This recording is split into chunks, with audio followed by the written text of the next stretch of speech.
रामायण से जुड़े 13 रहस्य जिनसे दुनिया अभी भी अनजान है। रामायण का हिंदू धर्म में एक विशिष्ट स्थान है। मनुष्य जाति के जीवन और उनके कर्मों का विशेष प्रकार से रामायण में विवरण दिया गया है। इसमें भगवान राम और देवी सीता के जन्म एवं जीवन यात्रा का वर्णन है। हम में से अधिकांश लोगों को रामायण की कहानी पता है, लेकिन इस महाकाव्य से जुड़े कुछ ऐसे भी रहस्य हैं जिनके बारे में लोगों को जानकारी नहीं है। आज हम आपके सामने रामायण से जुड़े ऐसे ही 13 रहस्यों को उजागर कर रहे हैं। ऐसा माना जाता है कि मूल रामायण की रचना ऋषि वाल्मीकि द्वारा की गई थी, लेकिन कई अन्य संतों और वेद पंडितों जैसे तुलसीदास, संत एकनाथ इत्यादि ने भी इसके अन्य संस्करणों की रचना की है। हालांकि प्रत्येक संस्करण में अलग अलग तरीके से कहानी का वर्णन किया गया है, लेकिन मूल रूपरेखा एक ही है। ऐसा माना जाता है कि रामायण की घटना 4 थी और 5वीं शताब्दी की है। एक रामायण के हर 1000 श्लोक के बाद आने वाले पहले अक्षर से गायत्री मंत्र बनता है। गायत्री मंत्र में 24 अक्षर होते हैं और वाल्मीकि रामायण में 24,000 श्लोक है। रामायण के हर 1000 श्लोक के बाद आने वाले पहले अक्षर से गायत्री मंत्र बनता है। यह मंत्र इस पवित्र महाकाव्य का सार है। गायत्री मंत्र को सर्वप्रथम ऋग्वेद में उल्लिखित किया गया है। 2 राम और उनके भाइयों के अलावा राजा दशरथ एक पुत्री के भी पिता थे।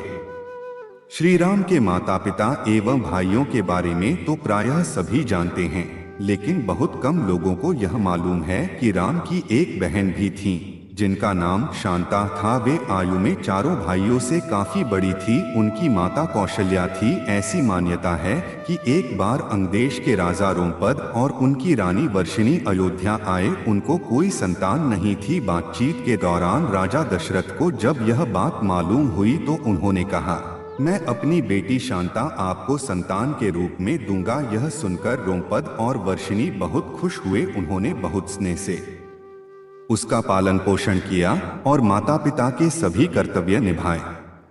एक दिन राजा रोमपद अपनी पुत्री से बातें कर रहे थे।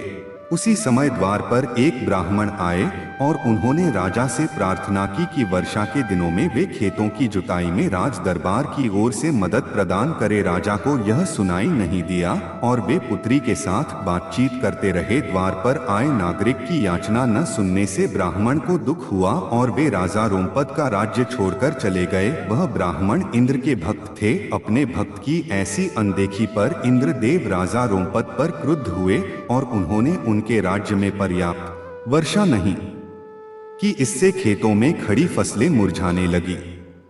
इस संकट की घड़ी में राजा रोमपद ऋष्यशृंग ऋषि के पास गए और उनसे उपाय पूछा। ऋषि ने बताया कि वे इंद्रदेव को प्रसन्न करने के लिए यज्ञ करें। ऋषि ने यज्ञ किया और खेत खलिहान पानी से भर गए। इसके बाद ऋष्यशृंग ऋषि का विवाह शांता से हो गया और वे सुखपूर्वक रहने लगे। बाद में ऋष्यशृंग ने ही दशरथ की पुत्र कामना के लिए पुत्र कामेष्टि यज्ञ करवाया था। जिस स्थान पर उन्होंने यह यज्ञ करवाया था वह अयोध्या से लगभग 39 किमी पूर्व में था और वहां आज भी उनका आश्रम है और उनकी तथा उनकी पत्नी की समाधियां है।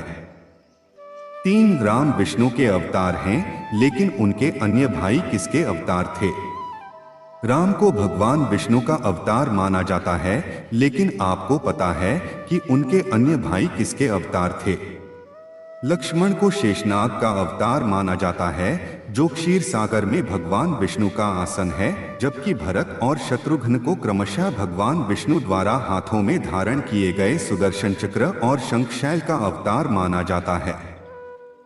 4 सीता स्वयंवर में प्रयुक्त भगवान शिव के धनुष का नाम।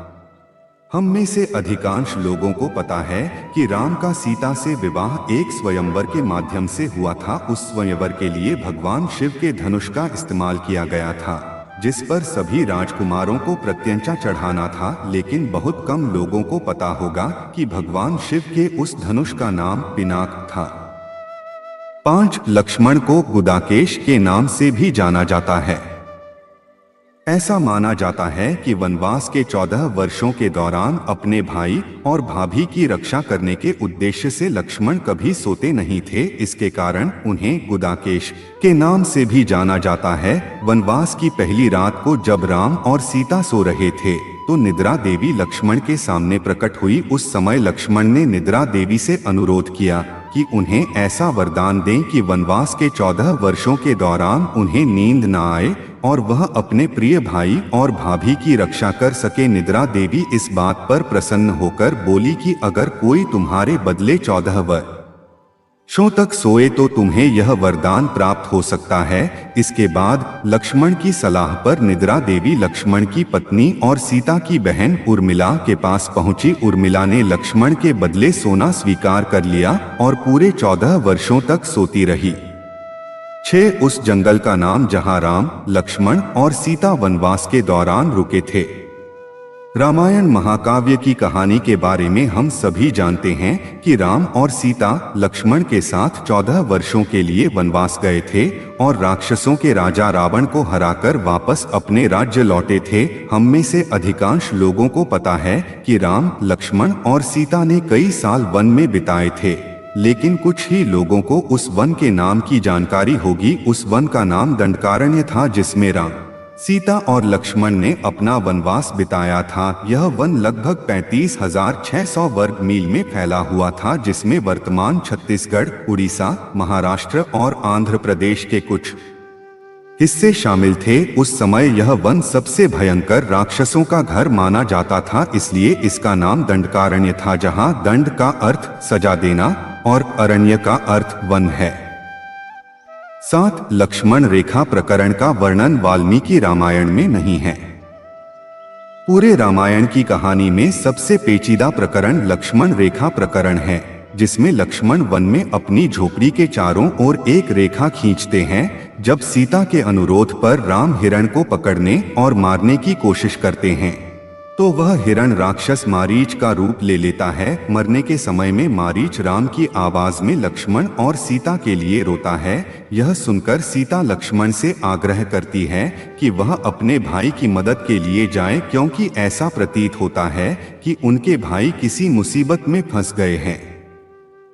पहले तो लक्ष्मण सीता को अकेले जंगल में छोड़कर जाने को राजी नहीं हुए, लेकिन बार बार सीता द्वारा अनुरोध करने पर वह तैयार हो गए। इसके बाद लक्ष्मण ने झोपड़ी के चारों ओर एक रेखा खींची और सीता से अनुरोध किया कि वह रेखा के अंदर ही रहे और यदि कोई बाहरी व्यक्ति इस रेखा को पार करने की कोशिश करेगा तो वह जलकर भस्म हो जाएगा। इस प्रकरण के संबंध में अज्ञात तथ्य यह है कि इस कहानी का वर्णन ना तो वाल्मीकि रामायण में है और ना ही रामचरितमानस में है, लेकिन रामचरितमानस के लंका कांड में इस बात का उल्लेख रावण की पत्नी मंदोदरी द्वारा किया गया है।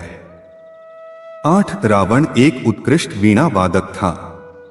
रावण सभी राक्षसों का राजा था। बचपन में वह सभी लोगों से डरता था, क्योंकि उसके 10 सिर थे। भगवान शिव के प्रति उसकी दृढ़ आस्था थी। इस बात की पुख्ता जानकारी है कि रावण एक बहुत बड़ा विद्वान था और उसने वेदों का अध्ययन किया था। लेकिन क्या आपको पता है कि रावण के ध्वज में प्रतीक के रूप में वीणा होने का कारण क्या था?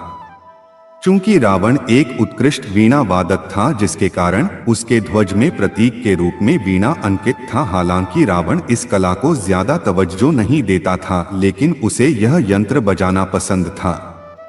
9 इंद्र के ईर्ष्यालु होने के कारण कुंभकर्ण को सोने का वरदान प्राप्त हुआ था।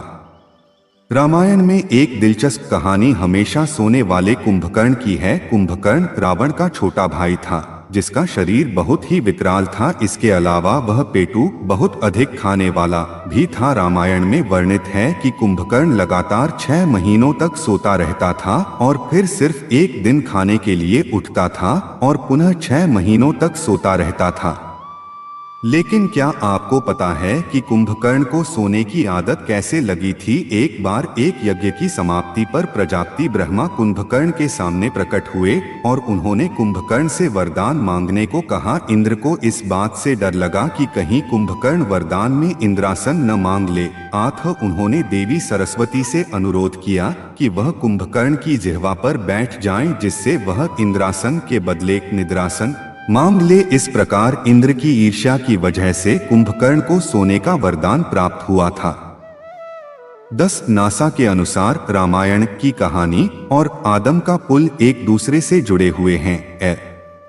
रामायण की कहानी के अंतिम चरण में वर्णित है कि राम और लक्ष्मण ने वानर सेना की मदद से लंका पर विजय प्राप्त करने के लिए एक पुल का निर्माण किया था। ऐसा माना जाता है कि यह कहानी लगभग 1750 साल पहले की है। हाल ही में नासा ने पाक जलमध्य में श्रीलंका और भारत को जोड़ने वाले एक मानव निर्मित प्राचीन पुल की खोज की है और शोधकर्ताओं और पुरातत्वविदों के अनुसार इस पुल के निर्माण की अवधि रामायण महाकाव्य में वर्णित पुल के निर्माण काल से मिलती है। नासा के उपग्रहों द्वारा खोजे गए इस पुल को आदम का पुल कहा जाता है और इसकी लंबाई लगभग 30 किलोमीटर है।